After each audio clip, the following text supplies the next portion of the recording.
Muhammad SAW. Hari demi hari justru semakin banyak orang yang memeluk agama Islam dan meninggalkan budaya-budaya kesyirikan kaum Quraisy.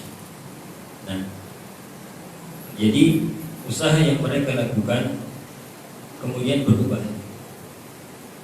Mereka mereka menganggap dan mereka mengatakan bahwasanya penyiksaan tidak bisa lagi dilakukan. Orang-orang mukmin walaupun disiksa bagaimanapun, mereka tetap bertahan dan bersabar terhadap siksaan tersebut. Justru ternyata pengikut Nabi Muhammad yang bertambah banyak. Semakin disiksa justru semakin tambah banyak.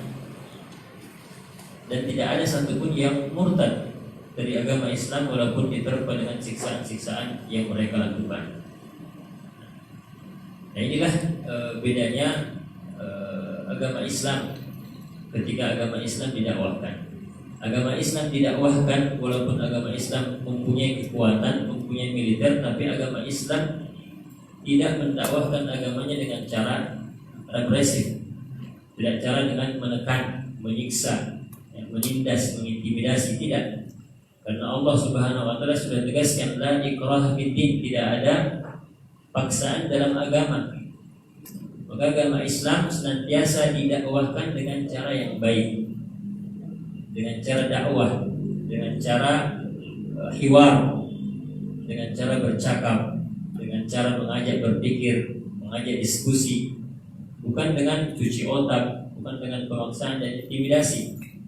Karena kenapa? Walaupun mungkin kita melakukan intimidasi atau mungkin ada kepercayaan atau suatu ideologi yang melakukan intimidasi untuk menyebarkan ideologinya, orang-orang yang terintimidasi tersebut walaupun secara lahir mengikuti tersebut, tapi hatinya pasti menolak. Selama ada intimidasi, selama ada tekanan, mereka akan orang-orang yang intimidasi itu mungkin akan kelihatannya taat, kelihatannya ikut. Tapi kalau ada kesempatan untuk berkhianat, mereka punya kekuatan, pasti akan berkhianat. Beda dengan agama Islam ketika didakwahkan dan Islam itu memang masuk dalam hati. Karena agama Islam memang mengincar hati, bukan hanya luarnya saja. Incar hatinya, masuk iman ke dalam hatinya. Kalau iman sudah masuk ke dalam hatinya, dia biar disiksa, biar ada kesempatan untuk berkhianat, walaupun kelihatannya agama atau ideologi lain yang menyerang kita lebih mulia, lebih besar, tapi karena agama Islam yang sudah masuk di hati, maka tidak akan bergeming. Nah, ini yang terjadi.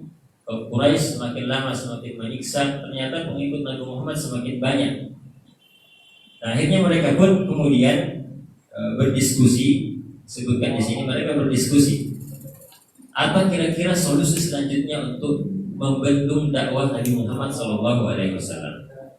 Maka disebutkan di sini seseorang yang bernama Utbah bin Rabi'ah. Ini salah satu petinggi Quraisy. Utbah bin Rabi'ah ini merupakan ayahnya Hindun. Tahu Hindun ya?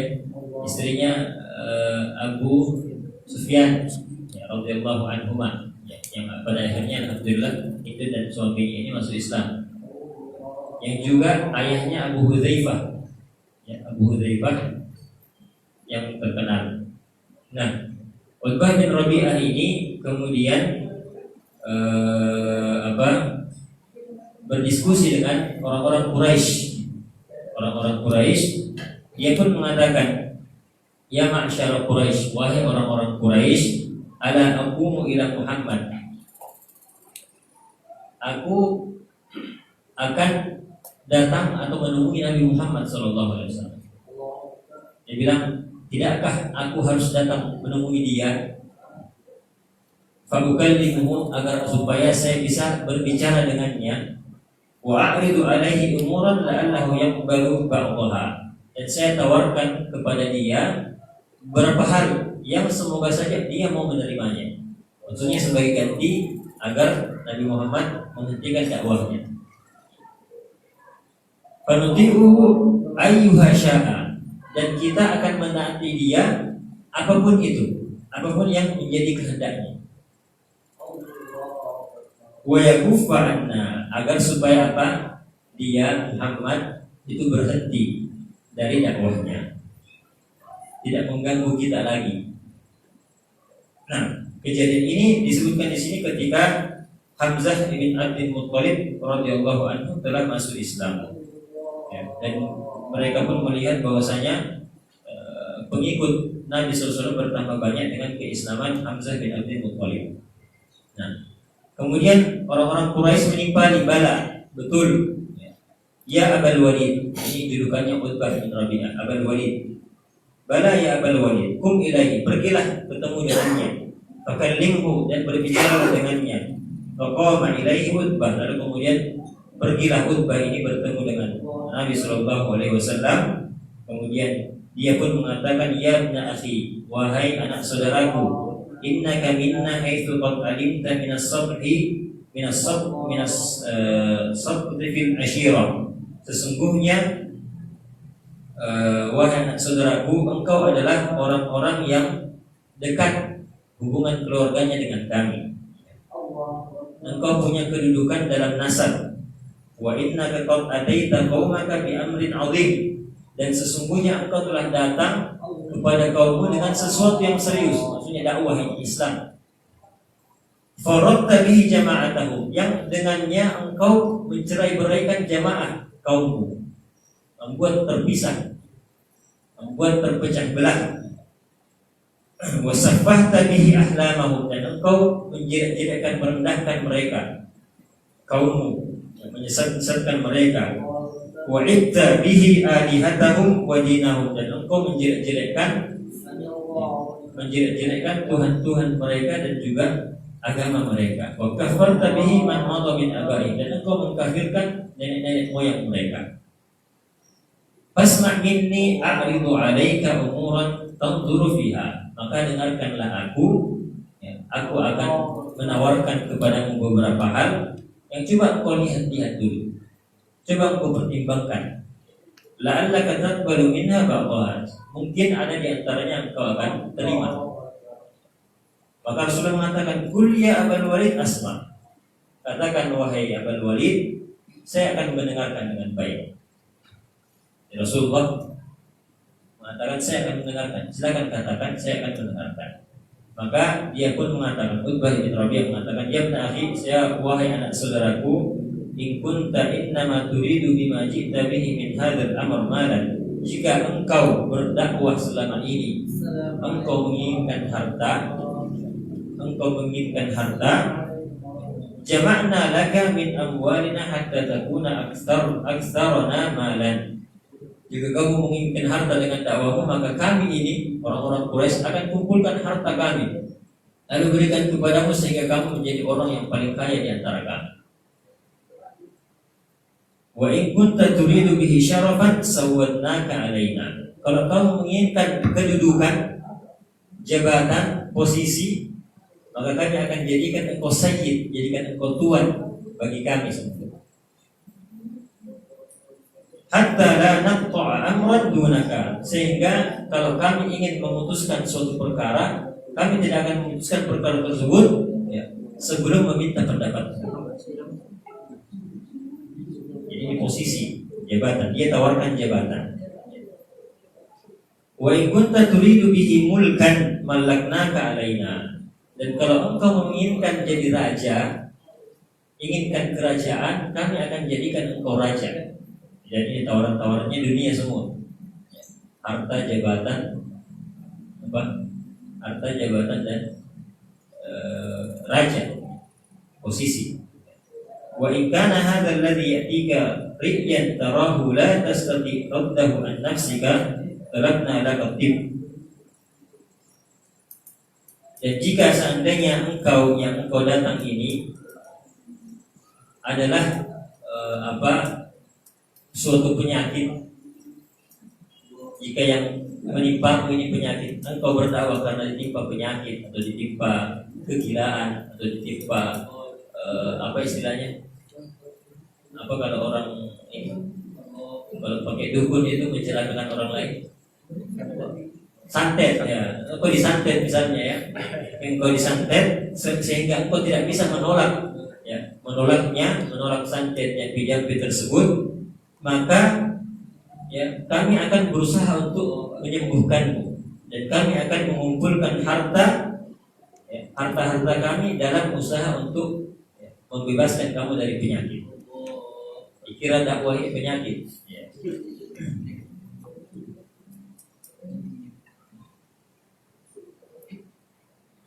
Nah, kemudian Utbah pun kemudian terus menawarkan hal-hal yang bisa dia tawarkan, hal-hal yang bisa tawarkan kepada Rasulullah SAW.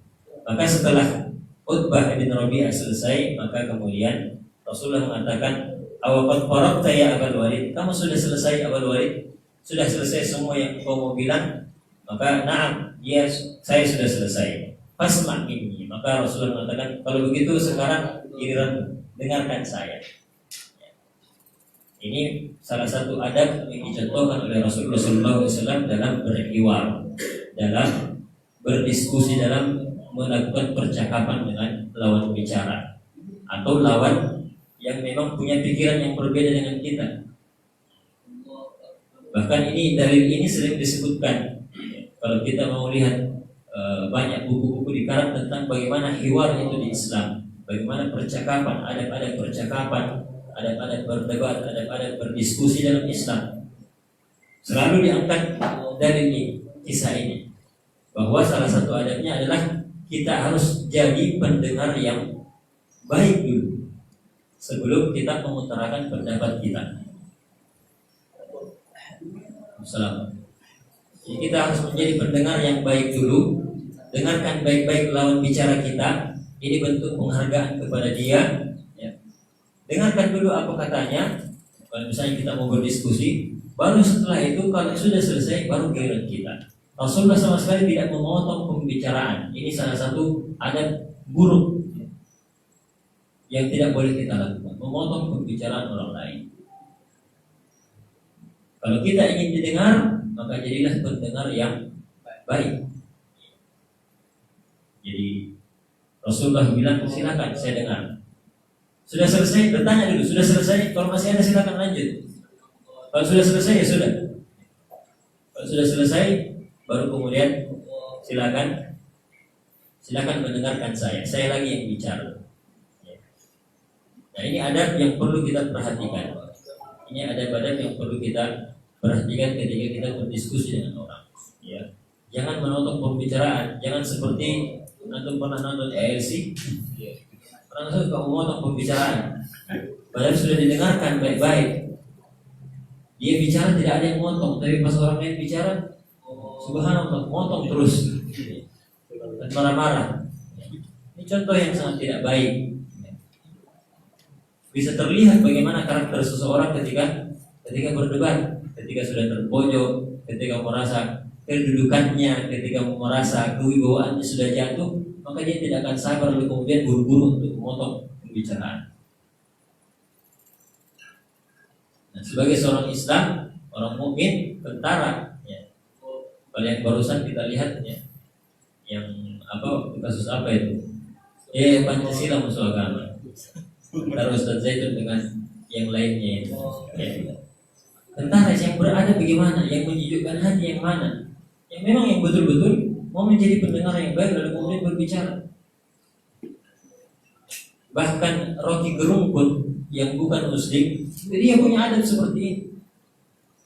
Dia selalu bilang, tolong jangan ada yang potong pembicaraan saya. Tapi kalau ada yang potong, dia berhenti berbicara dan letakkan mic-nya. Dia silakan bicara yang mau potong saya. Dia tidak marah-marah. Dia punya ketenangan yang baik dalam ini adab Islam sebenarnya, walaupun dia bukan orang Islam. Justru yang orang-orang Islam ini yang malang sekali, mereka mempertontonkan adab yang buruk di mata masyarakat, memotong pembicaraan, tidak memperhatikan kalau ada orang bicara, lawan bicara yang berbicara, dia main HP kan, entah dia mau sibuk ngobrol lah, atau dia langsung potong. Ini sesuatu hal yang tidak beradab. Islam mengajarkan kita lihat Rasulullah SAW kepada Utbah bin Rabi'ah yang notabene musyrik, didengarkan dulu dengan baik. Lalu kemudian sudah selesai, kalau gitu giliran saya. Maka kemudian setelah Utbah bin Rabi'ah selesai, Nabi SAW kemudian membacakan surah Surah Fussilat dari ayat 1 sampai saya tidak tahu ayat berapa yang ada ayat sajadahnya itu. Ayat sajadah itu ayat sajadah itu 2 lembar. 2 lembar setelah permulaan surah Fussilat. Halaman sebelah kiri paling pada bawah. Saya tidak tahu nomor ayatnya. Jadi dibacakanlah surah Fussilat ya. Bismillahirrahmanirrahim. Hamim tanzilun minar rahmanir rahim. Hamim, kitab yang diturunkan oleh Allah, kitab yang diturunkan oleh Ar-Rahman Ar-Rahim, yang memiliki rahmat yang luas dan yang maha penyayang kepada hambanya. Kitabun fussilat ayatuhu Qur'anan Arabiyyan liqaumin ya'lamun.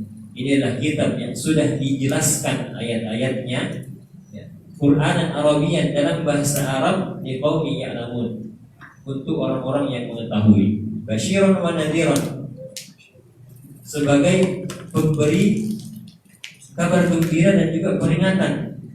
Fa'arada aktsaruhum fahum la yasma'un, dan akan tetapi kebanyakan dari mereka berpaling dan tidak mau mendengar. Wa qalu qulubuna fi akinnatin mimma tad'una ilaihi, dan mereka mengatakan hati-hati kami ini tertutup atas apa yang kau dakwahkan kepada kami. Dan kemudian teruslah Rasulullah SAW membaca ayat-ayat surah Fussilat ya.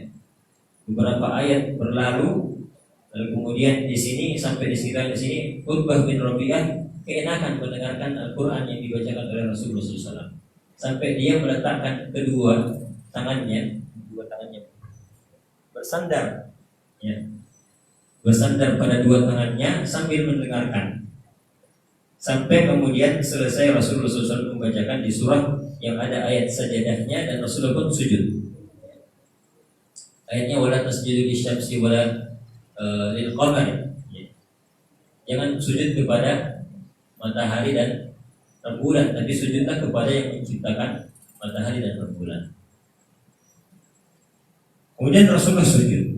Nah, kemudian setelah itu Rasulullah mengatakan, "Qad sami'ta ya Abul Walid." Engkau telah mendengarkan wahai Abu Walid apa yang engkau telah dengar. Lalu kemudian Utbah diam saja dan kemudian pergi dari hadapan Rasulullah SAW, kembali kepada teman-temannya tadi yang dia temani diskusi. Nah, teman-temannya ketika lihat Walid ini, Abul Walid ini, Utbah bin Rabi'ah kembali dari Rasulullah SAW, mereka mengatakan, laqad ja'akum Abul Walid bi ghairil wajhi alladhi dhahaba bihi. Mereka mengatakan, coba lihat Abul Walid ini, dia datang dengan raut wajah yang berbeda dengan ketika dia pergi. Jadi sudah berubah raut wajahnya setelah bertemu dengan Rasulullah SAW. Maka kemudian setelah mereka duduk bersama, Abul Walid pun kemudian ditanya, kamu kenapa? Ma wara'aka ya Abul Walid? Apa yang kau bawa? Apa kabar yang kau bawa? Maka Abul Walid ini, Utbah bin Rabi'ah ini mengatakan, saya telah mendengarkan qaulan, suatu perkataan. Anni sami'tu qaulan wallahi, saya telah mendengarkan suatu perkataan yang demi Allah ma sami'tu mithlahu qad, yang saya tidak pernah mendengarkan perkataan seperti itu sebelumnya.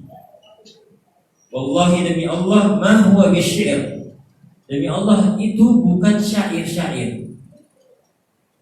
Wala bisihir, dan juga bukan sihir. Wala bil kahana, dan juga bukan jampi-jampi, bukan mantra-mantra.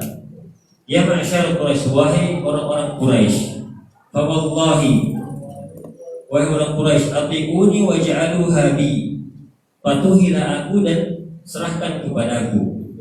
Wa khallu baina hadzal rajuli wa baina ma huwa fihi fa'taziluhu. Abu Walid mengatakan, tinggalkan atau biarkan saja orang ini, tidak usah dipedulikan. Jangan macam-macam sama dia. Jangan macam-macam sama dia. Fa wallahi la yakunanna li qawlihi alladhi sami'tu minhu naba'un 'adzim. Demi Allah, apa yang aku baru saja dengar dari dia akan menjadi suatu naba'un 'adzim, menjadi kabar yang luar biasa, kabar yang besar. fa in tusibuhul Arab. Jadi Abul Walid mengatakan biarkan saja dia.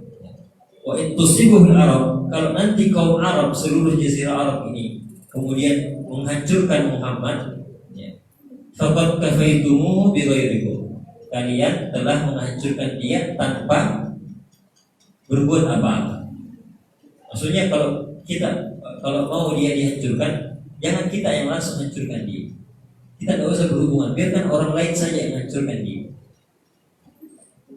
Wa in yadhharu 'ala al-Arab, tapi kalau dia sebaliknya justru menang, justru tersebar Arab, famulkuhu mulkukum.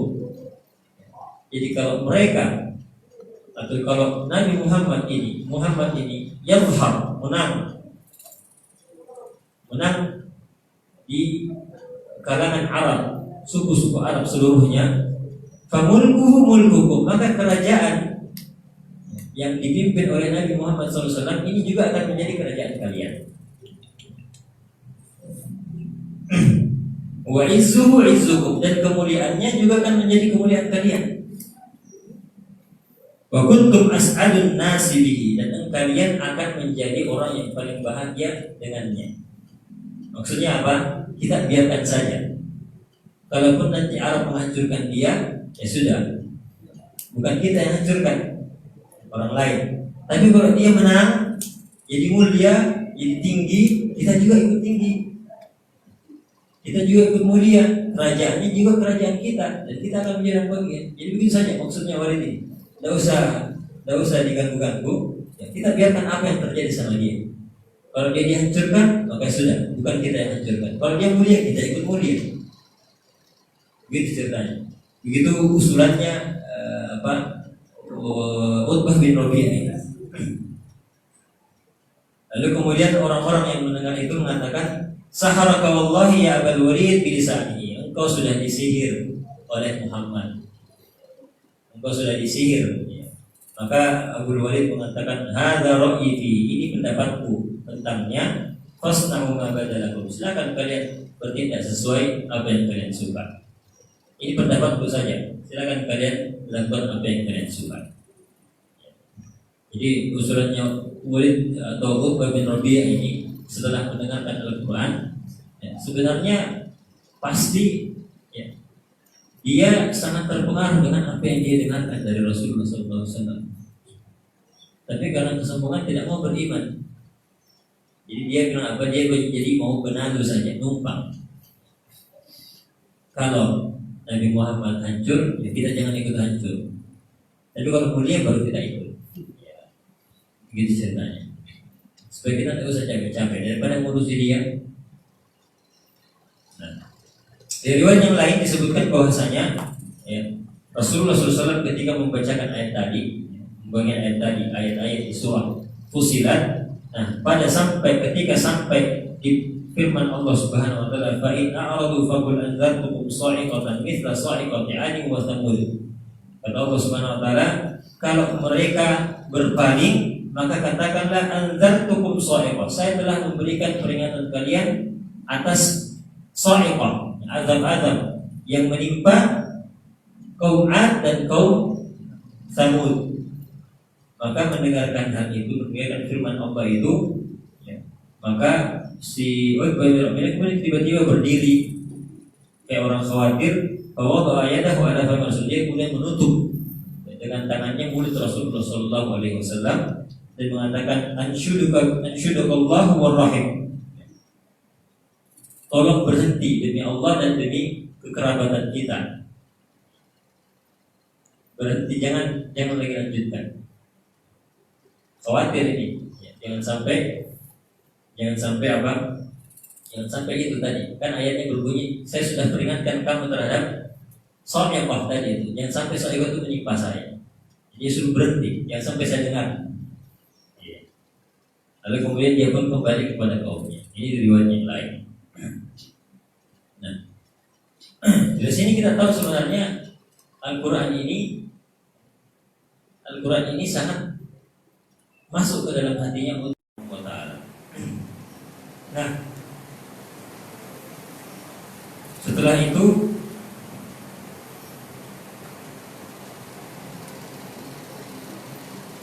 Nah, setelah itu mereka pun kembali menyusun rencana kembali bagaimana caranya untuk menghentikan dakwah Rasulullah Shallallahu Alaihi Wasallam. Karena Rasulullah SAW ketika ditawarkan oleh Utbah bin Rabi'ah ini tadi kerajaan-kerajaan, kekuasaan, kedudukan, harta, Rasulullah SAW tidak mengatakan iya atau tidak mengatakan tidak.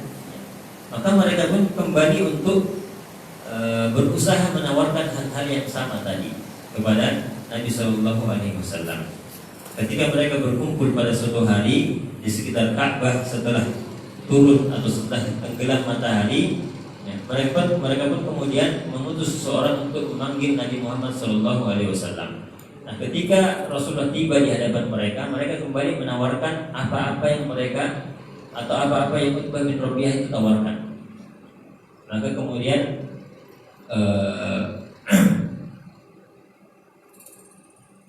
Rasulullah SAW menjelaskan kepada mereka bahwasanya Rasulullah tidak menginginkan hal-hal seperti itu, tidak menginginkan kedudukan harta dan seterusnya. Ya, dan beliau mengatakan, "Nabi ma taqulun." Saya tidak butuh apa yang kalian lakukan, apa yang kalian katakan itu. Ma ji'tukum bima ji'tukum bihi atlubu amwalakum wa lasyarafa bikum. Saya datang dengan apa yang saya datang dengannya. Saya datang dengan Islam ini bukan untuk meminta harta dan kedudukan pada kalian, kemuliaan pada kalian, dan juga bukan raja menjadi penguasa atas kalian. Walakinnallaha ba'atsani ilaikum rasula. Tapi Allah yang mengutus saya untuk menjadi rasul. Wa anzala alayya kitaban, dan menurunkan kepada saya kitab. Wa amarani an akuna lakum basyiran wa nadhira, dan menyuruhku agar aku menjadi pemberi kabar gembira dan pemberi peringatan kepada kalian. Wa ballagtukum risalati rabbi, dan saya sudah sampaikan pesan-pesan risalah dari Rabbku. Wa nasahtu lakum, dan saya sudah nasihati kalian. Fa in taqbalu minni ma ji'tukum bihi fa huwa haddukum fid dunya wal akhirah. Jika kalian menerima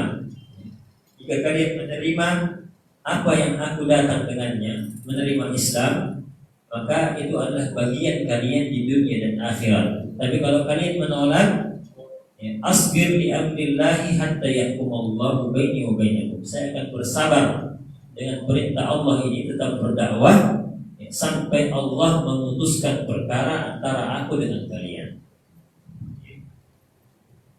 Jadi Rasulullah secara tegas di sini menolak. Bukan itu yang beliau inginkan. Bukan harta, kedudukan, dan jabatan dan seterusnya, kemuliaan, posisi.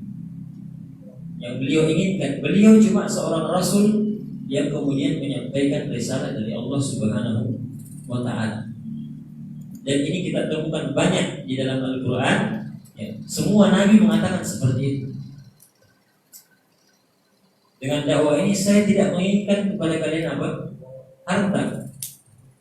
In ajriya illa 'ala Allah. Pahalaku, balasanku adalah dari Allah Subhanahu wa Ta'ala. Rasul tidak menginginkan jadi pejabat jadi ini. Ini bisa kita lihat ketika Rasulullah di Madinah, beliau memimpin kaum muslimin, tapi gaya-gayanya tidak seperti raja-raja yang ada pada masa itu. Tidak ada singgasananya, tidak ada istananya. Bahkan Rasulullah SAW hidup melarat, hidup terbatas, tidak bermewah-mewah sebagaimana raja-raja yang sesungguhnya. Walaupun beliau dalam posisi pemimpin umat, pemimpin negara Islam di Madinah, tapi beliau tidak menunjukkan beliau adalah orang yang bermewah-mewah. Yang menunjukkan memang bukan itu yang menjadi tujuan Rasulullah SAW. Tapi memang beliau menjadi pemimpin, dan itu karena memang harus beliau jadikan beliau adalah Rasul dan Nabi Allah Sallallahu Alaihi Wasallam. Nah, kemudian, mereka pun kemudian, ya, orang-orang Quraisy ini kemudian meminta kepada Nabi Sallallahu Alaihi Wasallam untuk mendatangkan tanda-tanda, mendatangkan keajaiban-keajaiban yang bisa membuktikan kebenaran wahyu atau kebenaran kenabian Nabi Sallallahu Alaihi Wasallam. Mereka menyuruh Rasulullah SAW untuk meminta kepada Allah, ya, untuk menjalankan atau menggerakkan gunung. Suruh gunung ini suruh jalan, bergerak. Mereka meminta diluaskan lahannya, dilebarkan lahannya, kemudian disemburkan atau dilahirkan di situ sungai, dialirkan sungai. Lalu kemudian mereka minta agar supaya orang-orang mati itu kemudian dihidupkan, hatta yusaddiquhu, sampai agar mereka mau, agar mereka bisa percaya. Lalu kemudian Rasulullah kemudian menjawab dengan hal yang sama yang kita sebutkan tadi. Saya cuma Rasul, saya cuma manusia biasa. Semua ayat-ayat yang mereka minta itu semua bisa turun kalau Allah mengizinkan. Bukan di bawah kendali saya. Saya tidak bisa mengendalikan hal-hal yang ajaib seperti itu. Itu semua dari Allah Subhanahu wa taala. Kemudian mereka minta lagi. Mereka minta agar Rasulnya jangan manusia, malaikat saja yang diutus ke bawah. Kemudian minta agar supaya Nabi Muhammad SAW ini punya kebun-kebun, punya harta yang banyak, punya istana ya, dari emas dan dari perak. Dan Rasul juga menjawab dengan jawaban yang sama. Sampai kemudian mereka meminta apa? Minta azab. Datangkan azabnya, mana? Katanya azab. Mana hukuman, mana azab? Coba datangkan, coba jatuhkan, pecahkan langit itu, jatuhkan sebagaimana yang dikisahkan atau yang banyak dibicarakan ketika peristiwa hari kiamat. Langit akan pecah. Mana coba jatuhkan kepingan pecahan langit itu. Maka kemudian Rasulullah mengatakan, dzalika ilallahi insya'a fa'al. Itu adalah urusan Allah. Kalau Allah kehendaki, Allah lakukan itu. Allah jatuhkan itu.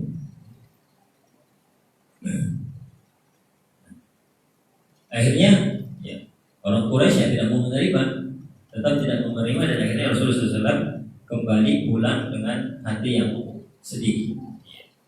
Dan ini kita dapatkan dalam Al-Quran. Bukan hanya kaum Nabi Muhammad SAW yang minta seperti itu, minta keajaiban-keajaiban. Bahkan Nabi-Nabi sebelum Rasulullah SAW, ya, mereka justru betul-betul mendatangkan suatu keajaiban.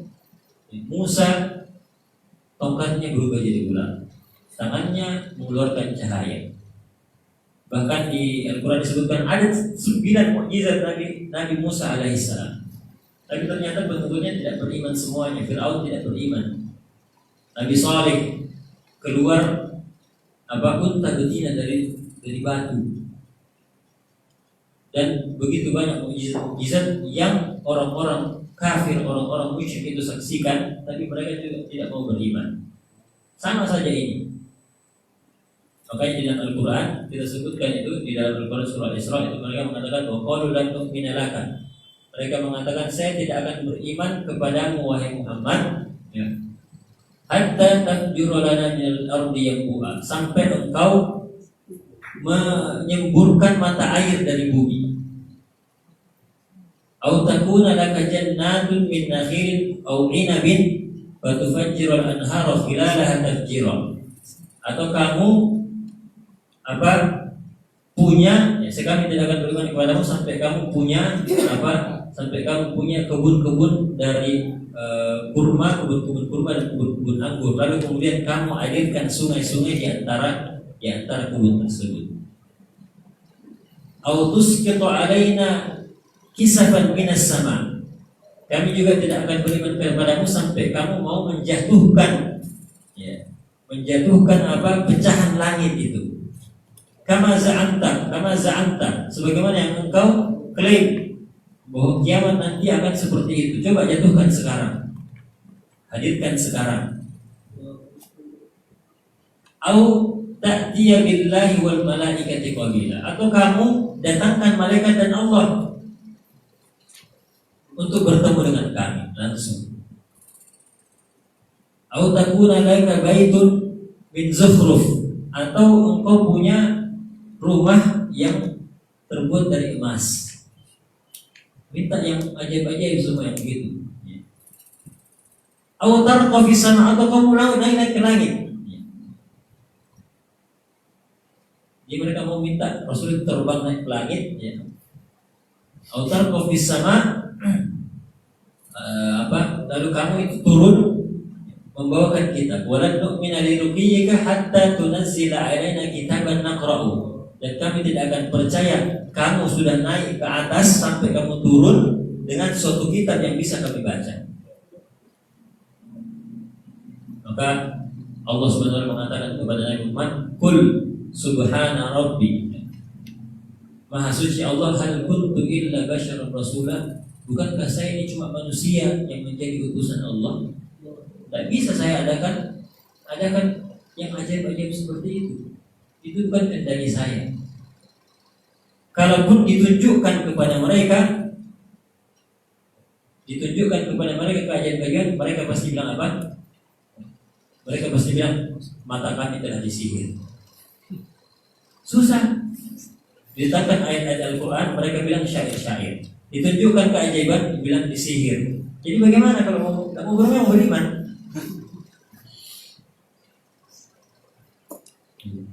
Tidak mau yang beriman. Ayat-ayat Al-Quran sudah luar biasa secara bahasa, mengalahkan kefasihan bahasa Arab mereka. Mereka bilang syair, penyihir, syair, ya, penyair. Ditunjukkan keajaiban, dia bilang sihir. Jadi maunya apa?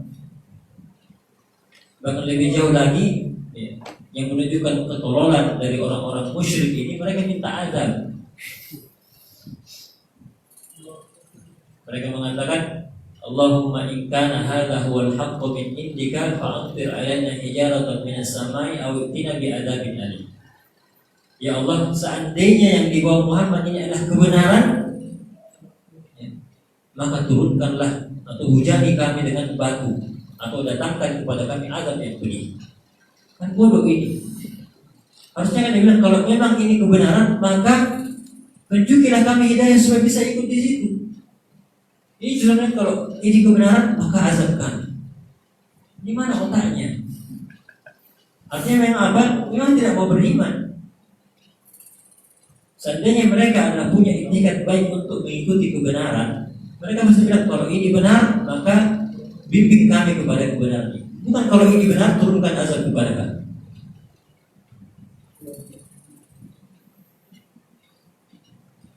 Ini orang-orang Quraisy. Karena kenapa nanti disebutkan sini? Mereka sebenarnya memang itu tidak menganggap Nabi SAW salah, tidak mengatakan Nabi itu salah, tidak. Tapi mereka itu apa? Mengatakan bahwasanya Nabi SAW itu atau mereka itu ragu sebenarnya. Bagaimana mereka katakan disebutkan oleh Allah, "Wa inna la fi syakkin minhum murib." Kami ini ragu. Jadi bukan menganggap Rasulullah salah, tapi ragu apakah benar atau tidak, benar atau tidak. Nah, kemudian di sini disebutkan kisahnya Abu Jahal. Ya. Dia kemudian mengatakan kepada kaum Quraisy, ya, saya akan membunuh Muhammad. Dia mengatakan saya akan mendatangi dia ketika dia sholat, saya akan mengangkat batu yang bisa saya angkat, lalu kemudian akan menimpakan ke atas kepalanya ketika dia sujud. Dia sudah rencanakan ini. Lalu kemudian dia mengatakan, fa aslimuni inda dzalika au imna'uni. Kalau saya sudah lakukan itu, saya sudah bunuh Muhammad, silakan kalian serahkan saya kepada Bani Abdi Manaf atau Bani Hashim. Kalian serahkan saya kepada sukunya. Kan begitu kan, kita sudah saya kalau ada yang dibunuh harus nyawa balas nyawa. Serahkan saja saya sama sukunya, atau kalian melindungi saya. Saya kalian serahkan atau kalian melindungi saya. Maka kemudian orang-orang Quraisy mengatakan, wallahi la nusallimuka ala syai'i abadan. Kami tidak akan menyerahkan kamu kepada mereka. Kami akan bela kamu. Ya. Famdi lima turid, lakukan apa yang kau lakukan. Maka benar saja dia kemudian, ya, pada esok harinya menunggu Rasulullah SAW. Ketika Rasulullah SAW datang kemudian sholat, beliau sujud, dia pun ingin melancarkan aksinya, bawa batu mau menimpakan langsung ke atas kepala Nabi Sallallahu Alaihi Wasallam. Tapi ternyata tiba-tiba sebelum dia melemparkan batu itu ke atas kepala Nabi, dia tiba-tiba melihat sesuatu yang mengerikan. Jadi tiba-tiba dia berbalik arah, mundur, pucat, ketakutan, dan langsung membuang batu yang dia bawa. Maka orang Quraisy bertanya, kamu kenapa? Orang Quraisy tidak bisa lihat, yang bisa lihat cuma Abu Jahal saja. Maka Abu Jahal mengatakan, saya tadi ketika baru saya mau lempar, saya melihat ada unta jantan yang saya tidak pernah lihat sebelumnya. Saya tidak pernah lihat begitu garang mukanya, sangar mukanya unta itu. Saya tidak pernah lihat fisik atau lehernya yang seperti itu. Dan saya tidak pernah lihat taring unta tersebut seperti itu. Untanya punya taring. Lalu kemudian mengatakan, unta tersebut hampir mau memakan saya. Maka dia langsung lari. Lalu kemudian disebutkan di riwayat yang lain, Rasulullah mengatakan bahwasanya dzalika Jibril alaihissalam laudana la akhadahu. Seandainya itu adalah Jibril alaihissalam, seandainya Abu Jahal itu mendekat sedikit lagi, maka dia pasti akan dimangsa, diambil oleh Jibril alaihissalam. Nah, ini dia sudah lihat keajaiban tadi, tapi tak percaya juga Abu Jahal. Makanya namanya Abu Jahal. Tahu Abu Jahal ya? Bapaknya kebodohan. Kan namanya nama aslinya siapa? Hisham apa? Saya lupa nama aslinya. Nama aslinya bagus, tapi karena dia menjadi pentolan kejahilian, ya sudah namanya Abu Jahal, bapaknya kebodohan. Nah, kemudian kita masuk dalam masalah negosiasi.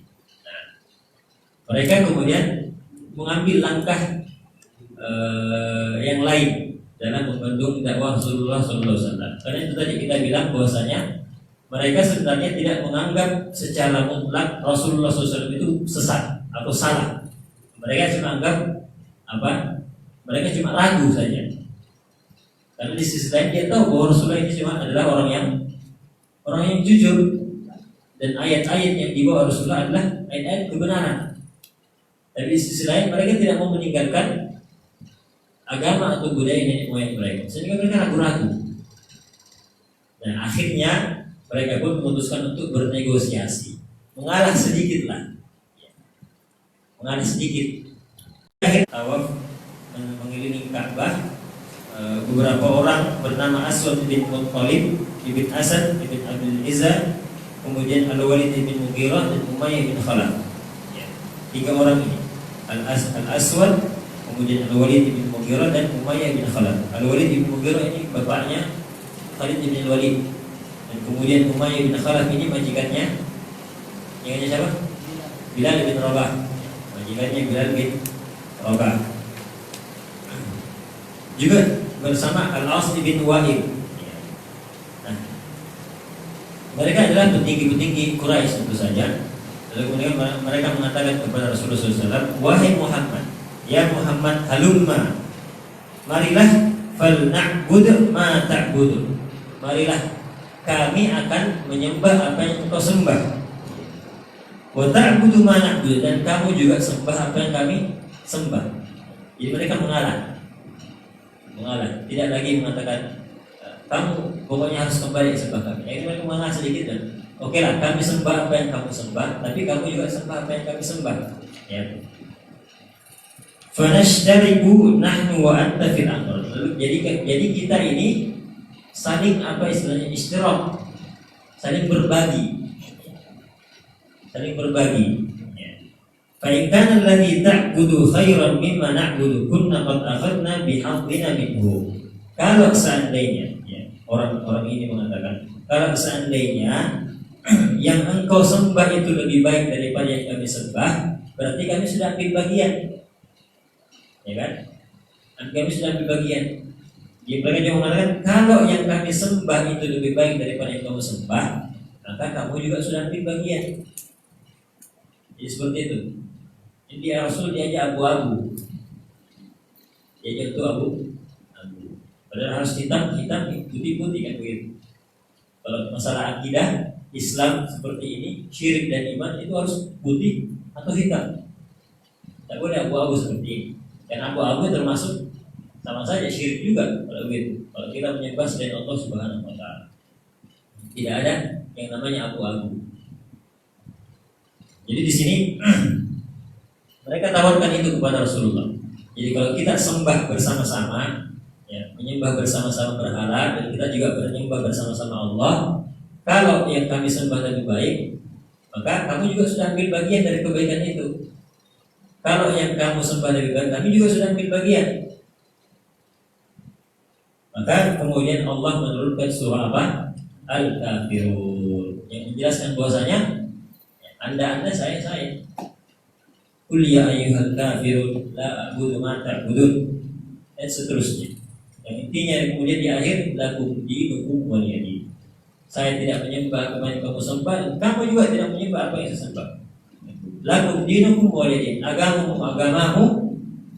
bagimu agamamu, dan bagiku agamamu. Tidak ada istilah abu-abu, campur mencampur, asimilasi agama, tidak ada. Islam saja. Islam saja, tidak usah dicampur-campur. Walaupun mungkin tawarannya di sini kita akan rukun, kita akan akur, kan begitu. Daripada kita hukum musuh, ya kita akur saja, ya. Bentuk toleransi, ya. Kerukunan. Kita ini kan mereka membawa misi kerukunan ceritanya. Kita rukun saja, ya. Jadi kita campur-campur saja agama kita. Oh enggak, bukan seperti itu. Bukan seperti itu Islam mengajarkan kita. Islam mengajarkan kita lakum dinukum waliyadin. Ya. Bagimu agamamu dan bagiku agamaku. Adapun soal kerukunan, tidak perlu, kita boleh rukun, kita harus rukun, tapi tidak perlu menyentuh yang namanya masalah agama, masalah akidah. Tetap tegas masalah akidah, tapi rukun tetap rukun dalam kehidupan dunia bermasyarakat. Ketika orang-orang yang berbeda dengan agama kita itu tidak memusuhi dan memerangi kita, seperti itu. Tidak harus campur-campur agama. Hukum dinukum oleh ini. Kisah yang lain yang tentang turunnya surah Al-Kafirun ini dari Ibnu Abbas, bahwasanya seorang Quraisy atau masyarakat Quraisy mengatakan kepada Rasulullah SAW, "Lawis dalamta alihatana la'abadna ilahaka." Orang-orang Quraisy mengatakan, kalau engkau mau menyentuh saja, ya, istilah mau menyentuh saja berhala kami, mengusap berhala kami, ya, maka kami akan sembah apa yang kamu sembah Tuhan. Rasulullah cuma sekedar disuruh menyentuh, ya. Maka turunlah Al-Kafirun. Di kisah lain juga disebutkan di sini di tafsir Ibnu Jarir, tafsir Al-Tabari, bahwasanya orang-orang Quraisy mengatakan kepada Rasulullah, "Ta'budu alihatana sana." Engkau menyembah Tuhan kami selama setahun, dan kami juga menyembah Tuhanmu selama setahun. Jadi ganti-gantian, selang-seling. Maka Allah kemudian menurunkan, "Qul afa ghairallahi ta'muruni a'budu ayyuhal jahilun." Katakanlah Muhammad, apakah kalian menuduh saya untuk beribadah kepada selain Allah, wahai orang-orang jahil? Masa kalian suruh saya menyembah selain Allah? Jadi ini ketegasan akidah kita, ya, ketegasan akidah tauhid kita. Tidak boleh kita campur-campur, ya, dengan dalih menjaga kerukunan. Menjaga kerukunan kita sudah jelaskan. Menjaga kerukunan sudah diatur agama kita, tanpa harus mengorbankan akidah kita.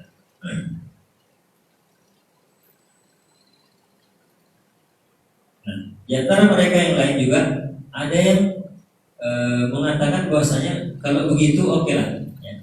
Kalau begitu kita mau terima, kita rukun saja, tapi rubah beberapa hal yang ada di dalam Al-Quran. Dia minta perubahan, dia minta revisi, namanya skripsi revisi. Minta revisi Al-Quran, maksudnya mungkin hilangkan hal-hal yang mencela agama mereka. Rubahlah itu, jangan itu. Bagaimana kata Allah Subhanahu wa taala dalam Al-Quran, Iti bi Qur'anin ghairi hadza aw badil. Datangkan Quran yang lain atau rubah sedikit, rubah Al-Quran itu.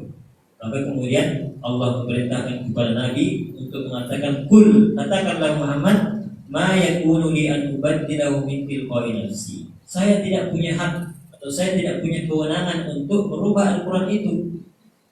Bukan dari saya. In attabi'u illa ma yuha ilayya. Saya ini cuma mengikuti apa yang diwahyukan. Masa saya mau berubah? Pokoknya apa yang diwahyukan kepadaku itu yang saya sampaikan. Tidak bisa direvisi-revisi. Tidak ada perubahan-perubahan. Inni akhafu in asaitu rabbi adzab yaumin adzim. Kenapa?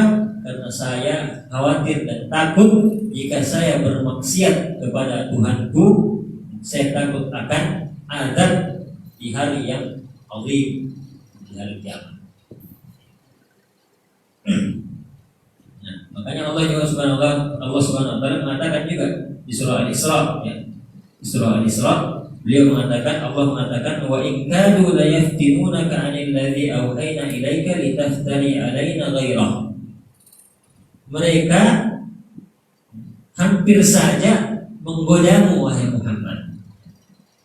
Menggodamu atau apa untuk tadi merubah-rubah apa yang kami wahyukan kepadamu. Menggodamu yang kami wahyukan kepadamu agar kamu mau merubah-rubahnya, mendatangkan hal-hal yang tidak diturunkan kepadamu. Wa idzan latakhaduka khalila, agar supaya kamu dan mereka menjadi khalil, jadi orang yang dekat, jadi rukun. Jadi orang-orang Quraisy tadi menawarkan kerukunan, menawarkan kegiatan senjata, perdamaian, tapi dirubah dulu Al-Qur'annya sedikit. Digoda Rasulullah SAW.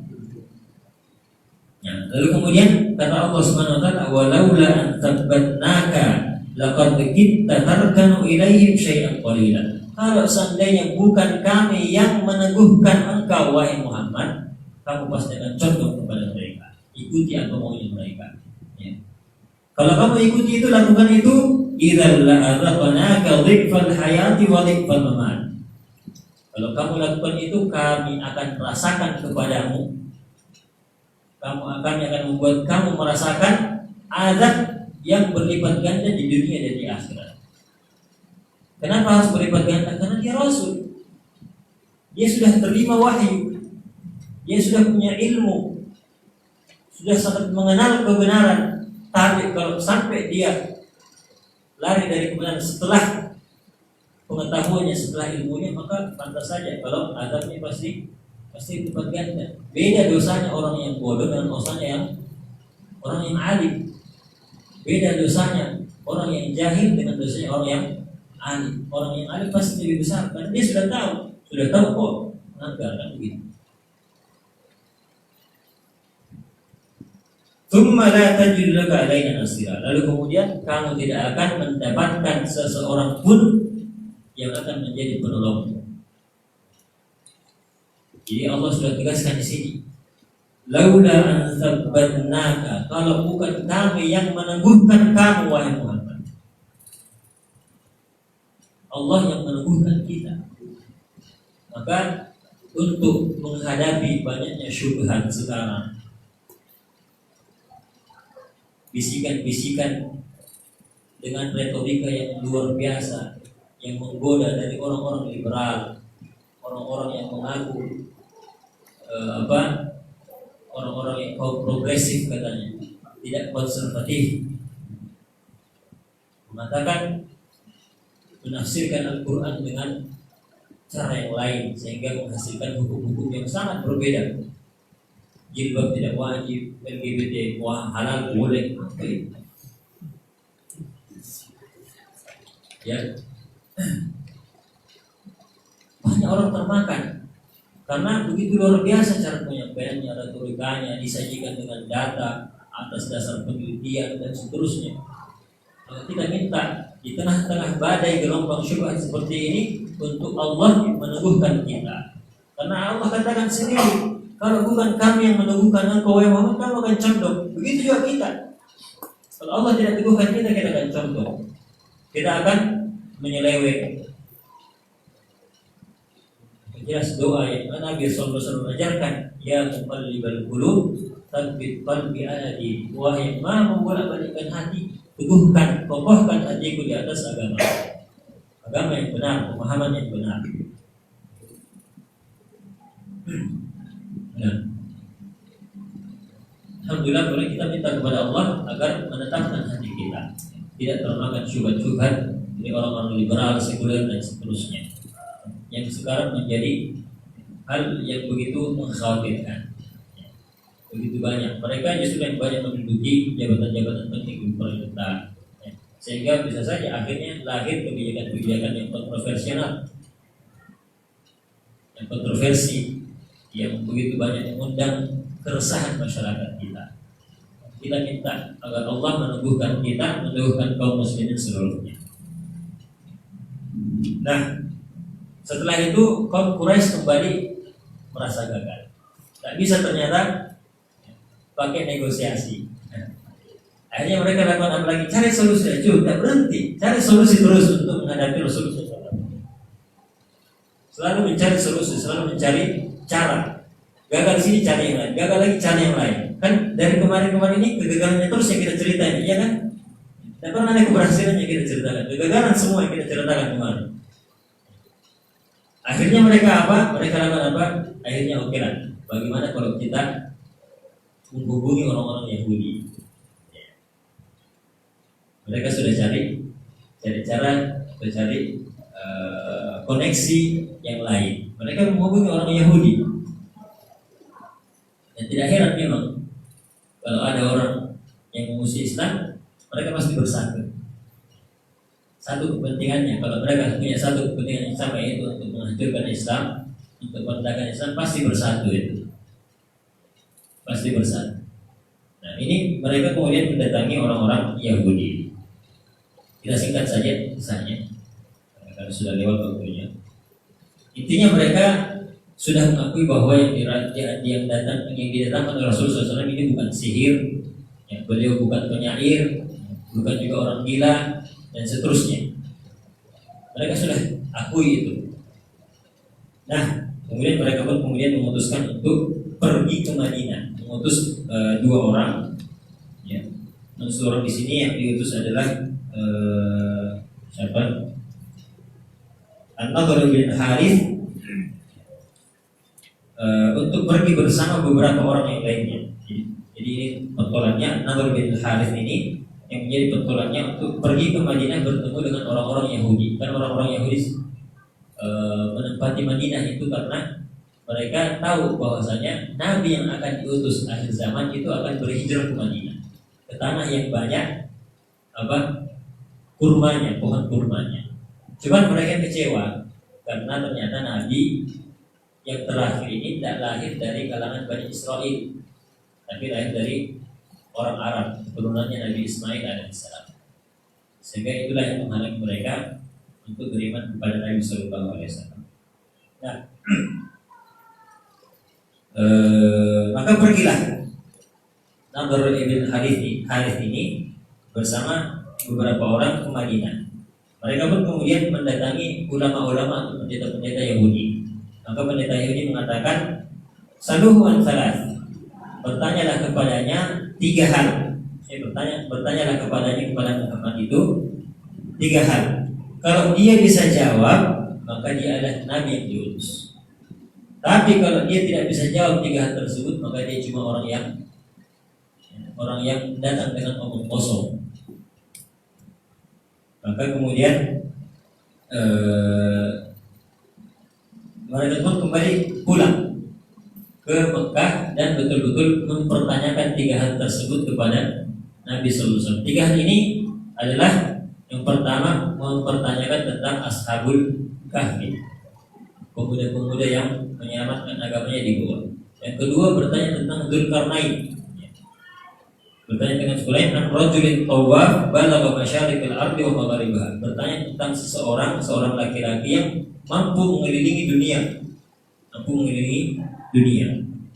Lalu kemudian pertanyaan ketiga, bertanya tentang ruh, ya, apa itu? Maka kemudian mereka pun bertanya kepada Nabi Sallallahu Alaihi Wasallam. Maka Nabi SAW mengatakan, oke, datanglah besok. Kan wahyunya belum turun. Ini Rasul tidak berani mengada-ngada, tidak boleh dong. Mengada-ngada. Kalau wahyu belum turun, tidak boleh disampaikan apa-apa. Maka Rasulullah menunggu wahyu. Beliau bilang, datanglah besok. Ternyata besok tidak turun. Bilang lagi, oke, besok lagi. Begitu terus. Sampai ya, wahyu itu tidak turun selama 15 hari. Maka tentu saja timbul keraguan dari orang-orang Quraisy, mana? Katanya besok. Tidak ada turun. Ini sudah hampir dikira pembohong ini Nabi Sallallahu Alaihi Wasallam. Nah, Nabi Sallallahu Alaihi Wasallam juga merasa sedih, merasa sempit hatinya. Kenapa tidak turun-turun ini wahyu? Maka akhirnya pada hari ke-15 Jibril alaihissalam datang turun menyampaikan jawaban dari 3 pertanyaan tersebut. 2 pertanyaan yang pertama tentang Ashabul Kahfi dan Dzulqarnain terdapat di surah Al-Kahfi, dan pertanyaan tentang roh terdapat di surah Al-Isra. Nah, di surah Al-Kahfi itu pun juga Allah mengajarkan kepada Rasulullah SAW, wala taqulanna li syai'in inni fa'il dzalika ghadan illa an yasha Allah. Jangan mengatakan saya akan melakukan besok kecuali dengan insya Allah. Jadi katakan insya Allah Ta'ala. Insya Allah. Istisna, namanya istisna, pengecualian. Jadi kalau saya misalnya bilang saya mau melakukan ini besok, itu kan tidak pengecualian. Tapi kita katakan insya Allah kalau Allah menghendaki. Itu pengecualian. Ya. Jadi sebagai seorang Muslim, ya, dalam bentuk tawakal kita kepada Allah, penyerahan diri kita kepada Allah ketika kita mengatakan insya Allah pada setiap urusan yang kita akan lakukan. Maka turunlah 3 ayat tersebut, turunlah 3 jawaban dari soal-soal tersebut, di surah Al-Kahfi 2 pertanyaan, dan pertanyaan yang satunya di surah Al-Isra. Yas'alunaka 'anir ruh, qulir ruhu min amri rabbik, wa ma utitu minal ilmi illa qalila. Kemudian adapun sikap dari Abu Thalib dan keluarga Nabi SAW, ya, Abu Thalib dan orang-orang yang termasuk dalam Bani Hashim atau Bani Abdi Manaf ini, keturunan Abdul Muttalib, ya, mereka tetap melakukan pembelaan kepada Nabi SAW, yang kafir ataupun yang Muslim. Ini karena begitu tingginya masalah kekeluargaan itu di dalam masyarakat Arab. Walaupun orangnya kafir tidak boleh kepada Tuhan, tapi karena dia keluarganya tidak mau mereka serahkan, tidak mau mereka celakai Nabi Muhammad SAW. Kecuali 1 orang, Abu Lahab. Abu Lahab saja yang kemudian tidak mengikuti keluarganya. Mereka atau dia ini bersama orang-orang Quraisy yang memusuhi Nabi SAW. Nah, selanjutnya kita akan membahas masalah muqatta'ah, ya, boikot kepada kaum muslimin, ya, itu dalam rangka membuat kaum muslimin ini sempit dan akhirnya mau meninggalkan agama mereka. Insyaallah pada kesempatan berikutnya kita akan bahas. Demikian jemaah sekalian, ikhwah yang bisa kami sampaikan. Lebih dan kurangnya mohon dimaafkan. Subhanallah wa bihamdik, la ilaha illa anta astaghfiruka wa atubu ilaik, wa akhiru da'wana alhamdulillahi rabbil alamin.